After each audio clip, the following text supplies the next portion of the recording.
Hello all. In this lecture we'll see about files. So this is the first part of files and we will see what is a file or how is the organization of a file, then basic operations of a file, and how to open a file and different modes of using this file and what's the use of this exit function and how to close a file. So files.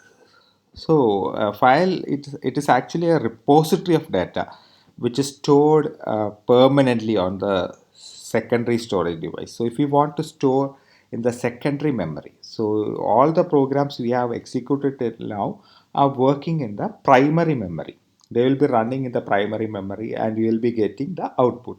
So it is not permanently stored. All the data is not stored permanently. Only the program is stored in the secondary memory. But if we want the data to be stored, we have to use these files. So files are collection of related data which is stored on a secondary device like a hard disk. So it is a persistent storage. Meaning is that it is not lost when machine is powered off. So in the case of programs we have run, after running the program, after we compile and after we run the program, the data which is sent to that, we will be will input some data and we'll get some output. So all those input data will not be stored permanently. It is in the temporary memory or the primary memory. So it will be lost when the machine is powered off. But in the case of files, if we want to store all these details, for example, if we want to enter the marks of 60 students of your class, name and marks of 60 students of your class, if you write a program to do so, you will be writing some structure and all, and you will be executing it, and you will be storing those 60. You will be storing those 60 students program, and you will be calculating the average of 60 students marks and all. Then after you come out of the program, the data will be lost. But if you want to store the name and phone number, name and marks of the students permanently in the computer, you have to input all those data into files. And from while you can read those files and you can manipulate anything. You can calculate the average or minimum, maximum, anything can be done. So the thing is, you can store it permanently in a file, and after that you can retrieve those information from the files. So it is persistent storage. It will not be lost when machine is powered off. So save data in memory to files if needed. So what we do is we will save the data. So whatever we enter, it will be stored in the memory or the RAM, and it will be saved to files if needed. We call it as file write operation. We call it as writing into a file. Read data from file later when we need. So what we do is, so after writing the file information in the file, whenever we require, for example, the previous example I have mentioned about how to calculate the average marks of students. So for that, what we do is we'll read data from the file and we'll be calculating the average of marks. So organization of a file, so it is actually stored as a sequence of bytes, and logically it is contiguous in memory, contiguous memory location. Contiguous memory location means it will be one after the other. So if we start from 4000 address location, the next element byte will be at 4001, 4002, 4003, like that. It will be in contiguous memory location. So stored as sequence of bytes. It's a sequence of bytes. Files is actually a sequence of bytes. You know what is a byte, bit and all. So it's a sequence of bytes stored in contiguous memory locations. So last byte of a file contains the end of file character EOF. We call it as EOF, and its ASCII code is 1A in hexadecimal. Okay, so there's a last file. If you take a text file, so there are two types of file. We'll see it later. So if it's a text file, the last byte, that is we have already seen in strings and all, there will be a last character. So our last element of a string is /0. So similarly for files also, we have to show that end of file. So in order to show that, there is a character called EOF. So its ASCII code is 1A in hexadecimal. So that will be the last byte that will be stored in the file, in text files. So while reading, so this is important because while reading a text file, this EOF character can be checked to know the end. So we can check whether the file has reached the end. So we will be storing name, phone number, or name and marks of all the students in a file. So we don't know the end of that file. So in order to see the end of the file, after storing everything, the last character will be this EOF. So last byte will be EOF. So it will be 1A. It will be represented using 1A in hexadecimal. So we can check whether we have reached to end of file by checking whether it is 1A, 1A, 1A, like that. So we have two kinds of file. One is text file which contains only ASCII codes. As you have mentioned, everything will be stored in ASCII code. So if you are storing Abu, so A is ASCII code, B is ASCII code, and U's ASCII code will be stored in that file. Okay. So then we have binary files which can contain non-ASCII characters also. Non-ASCII characters. So we have seen only there are 255 some ASCII characters. There are other non-ASCII characters. So it can also be stored. We call it as binary files like images, audio, video, all those executable files, binary .bin files. All these files are known as binary files. They will be stored in binary format. There won't be EOF, end of file won't be there in the case of binary files. So EOF cannot be used to check end of file because different types of elements are there. It will be stored in bits of information will be there. So we have two types of files, text and binary files. So we'll be studying first about text, and in the last lecture you'll be seeing only something about this binary files also. So next is basic operations on a file. So what are the different basic operations we have to do on a file? So in order to, when we write a C program, these are the basic operations that we'll do with a file. First is we have to open a file.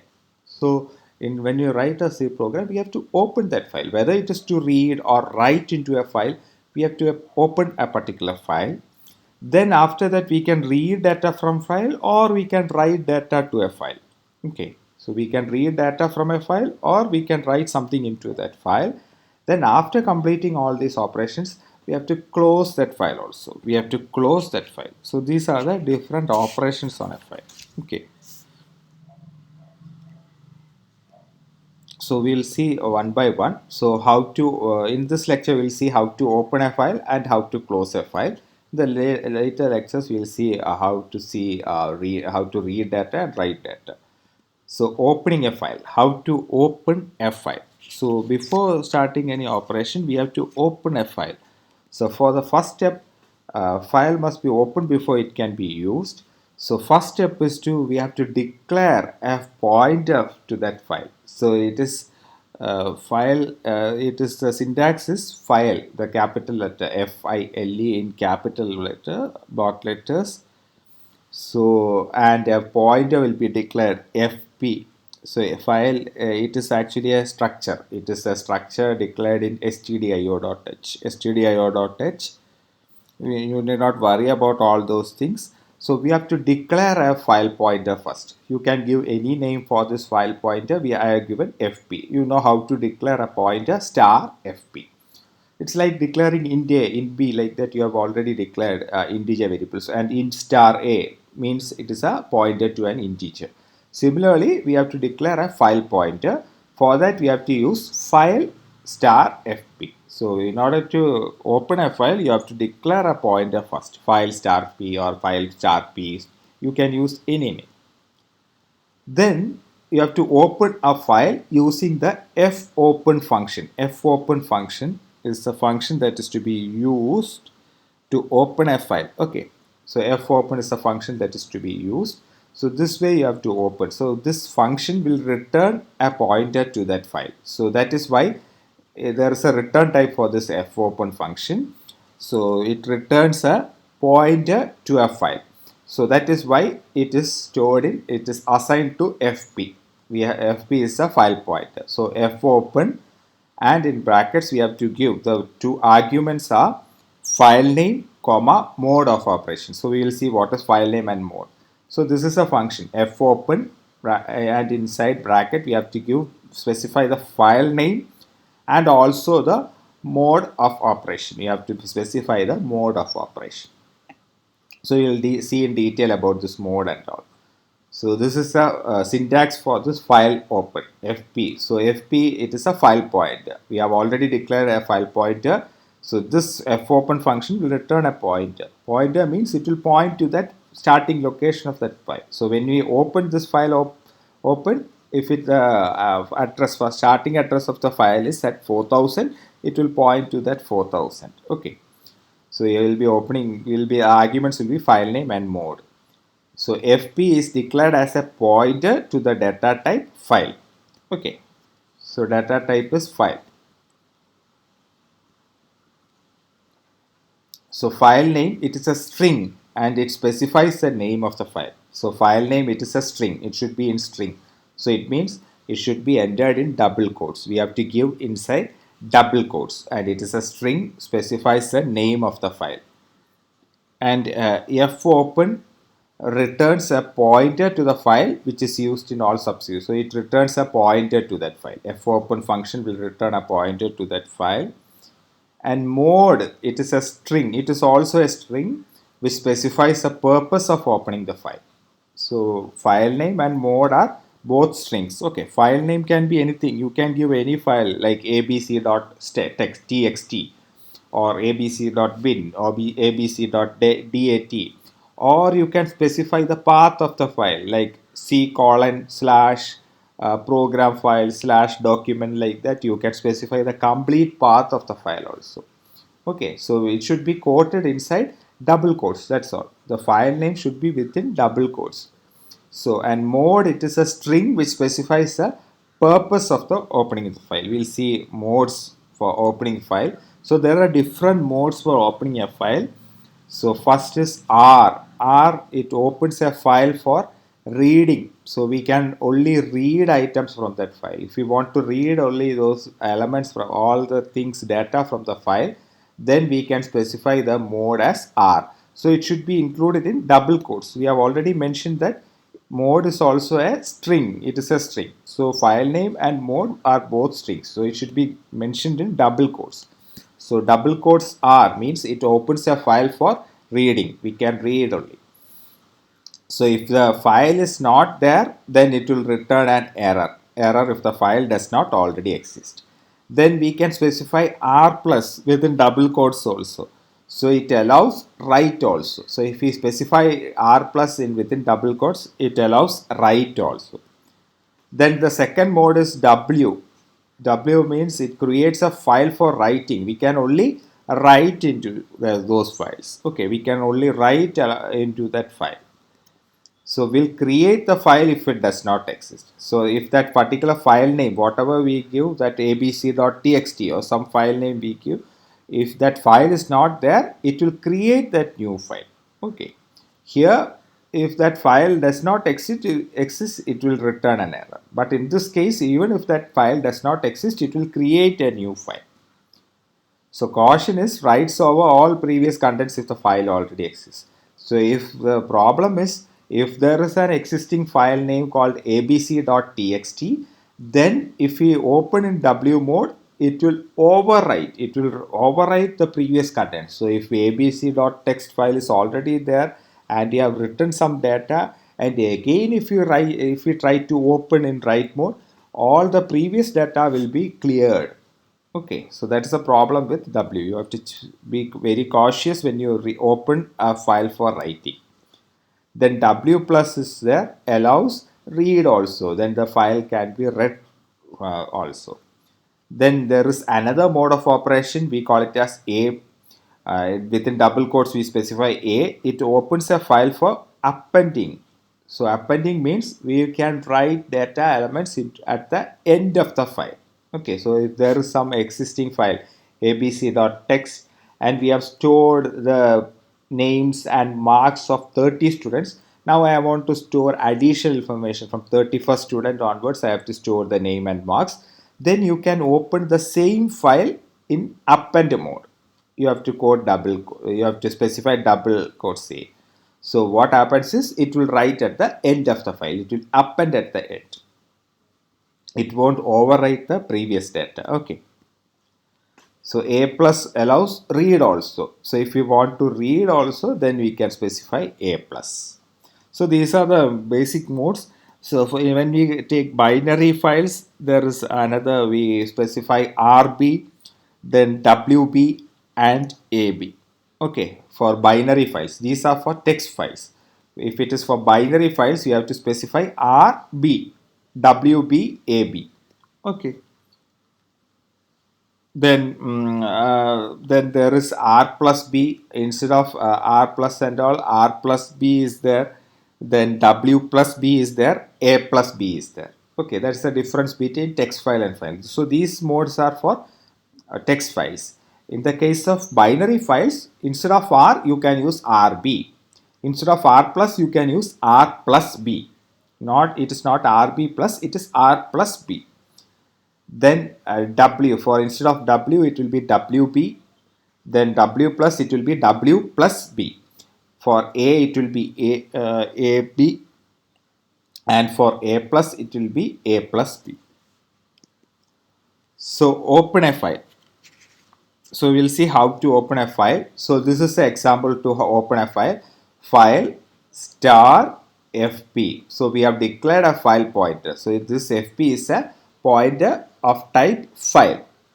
Now we have to use the fopen function, and within it should be, both the arguments are strings, and the first argument should be the name of the file. So we can give any name to that file. All the naming conventions should be followed. For example, in C, in Windows and all, there are some characters which are not permitted, like asterisk or slash, forward slash and backward slash should not be included in the file name, or greater than, less than symbols should not be included in the file name. So all those conventions should be followed when you use this naming convention, when you use a file name. So this will open a file named data.dat in write mode. We have specified within double quotes W. So it is in write mode. So if this file is already existing there, then it will simply clear, it will be opening that file in write mode. So if there is data and all, we will be overwriting it. If we write something into that file, the previous data will be overwritten. That is what we have mentioned, W. So if this file is not existing, it will create a new file. If it is already existing, it will open that file in write mode. So another way is, instead of specifying double quotes, instead of specifying the file name inside double quotes, we can declare a character array like this, file name, and we will declare a file star FP. Then you can ask the user to enter the file name to be opened, and you can use a gets function to get that file name. So user can enter a file name like abc.txt or anything you can enter, and you can open like this, fopen, and inside this bracket. So with this file name, it is actually a variable. It is actually a variable, so it will be got from the user. So whatever the name given by the user will be replaced by this file name, and it will be opened in it will be opened in write mode. And instead of specifying this within the file name alone, you can specify the path also. If you want to if you want to write the file in a particular location, if you want to save a file in a particular location, then you can specify the complete path. If it is Windows, you have to specify C colon forward slash, all those, the whole path should be specified, C colons forward slash slash documents slash some C program slash, like that. You can specify the complete path inside this double quotes. Okay. Then one more thing you have to learn is usage of, what is the use of this exit function.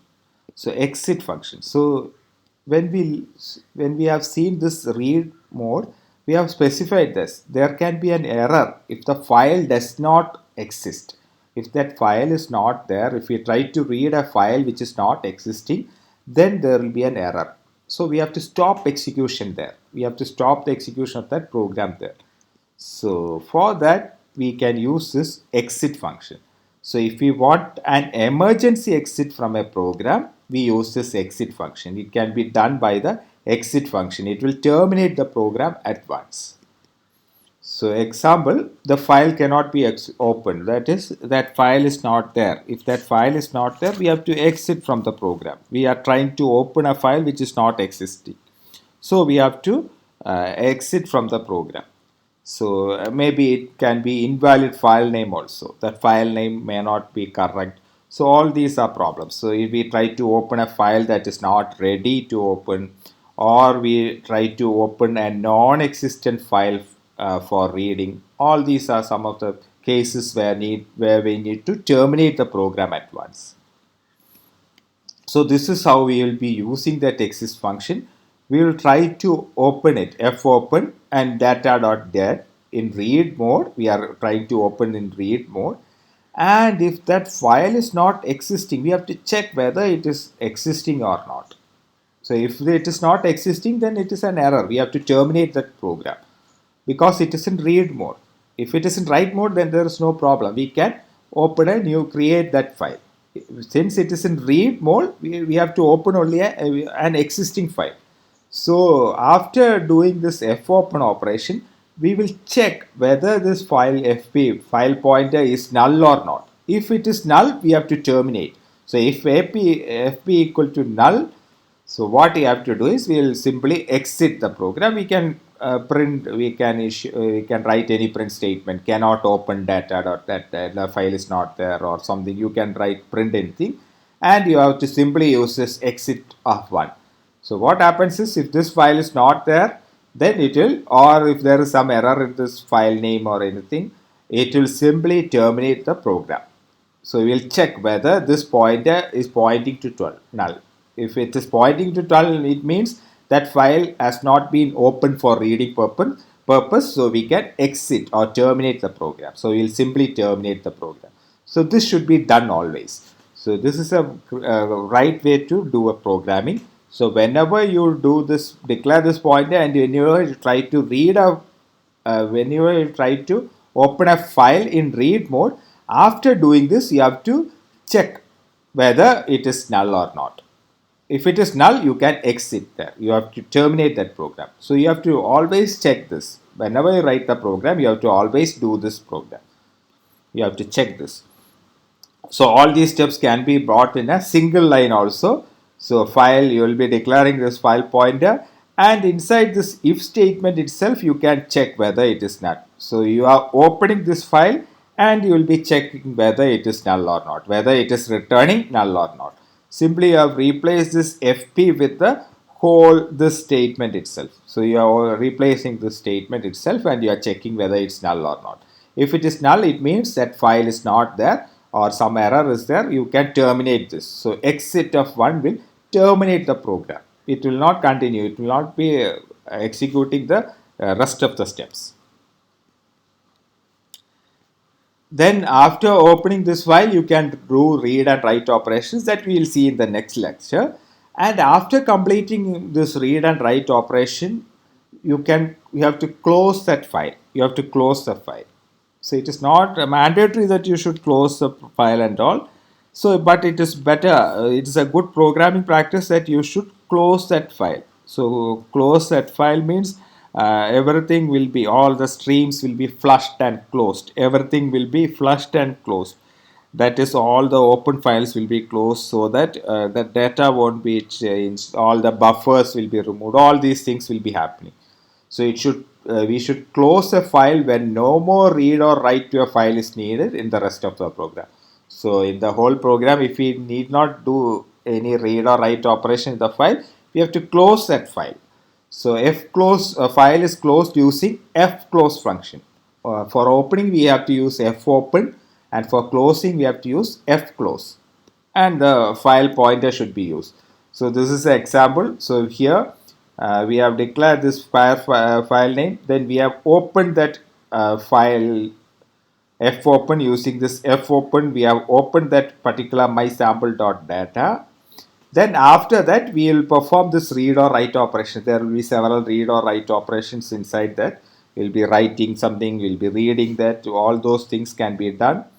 Then after finally we have to close f close using this f close function, and within brackets you have to specify the pointer to that file, which file should be closed. So fptr means this file, this my sample dot file will be closed. So we cannot use that file. So this is a thing. This is a way how to open and close a file. So we'll be opening that file for reading or writing. After that, we'll be doing all these read or write operations on the file, and finally we'll be closing that file. Okay. So that's all in this lecture. We'll see sample programs and all in the next lecture. Thank you.